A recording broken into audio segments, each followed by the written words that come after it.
అన్ని కులాల వారు, సకల జనులు, వ్యాపారస్తులు కానీ, మరి రిటైర్డ్ టీచర్స్ కానీ, విద్యార్థులు కానీ, మరి ఆటో ఈరోజు చిన్న చిన్న చిరు వ్యాపారాలు చేసుకుంటూ కూడా ఈ ఉద్యమంలో భాగస్వామి అయి గాంధారి మండలానికి జరుగుతున్నటువంటి అన్యాయాన్ని గుర్తించి మరి ఈ ప్రాంతం వెనుకబడిపోతుంది, ఈ ప్రాంతం అభివృద్ధి చెందాలంటే ఖచ్చితంగా మన మండలాన్ని కామారెడ్డి రెవెన్యూ డివిజన్లో ఉంచవలసిన అవసరం ఎంతైనా ఉన్నది.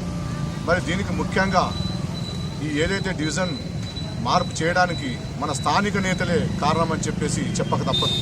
ఎందుకంటే మన మండలం జరుగుతున్న అన్యాయాన్ని వాళ్ళు అధికారంలో ఉన్నటువంటి ప్రజాప్రతినిధులు గుర్తించకపోవడం మహాదారుణం. ఎందుకంటే మన ప్రజలకు అన్యాయం జరుగుతుంది.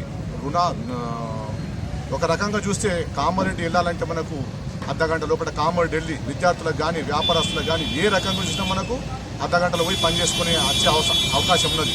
మరి అదే ఎల్లారెడ్డి వేస్తే మన ప్రాంతంలో చాలా నష్టపోయే అవకాశం ఉన్నది. ఎందుకంటే ఒక సామాన్యుడు ఎల్లారెడ్డి వెళ్ళాలంటే సౌకర్యం, రవాణా సౌకర్యం లేదు.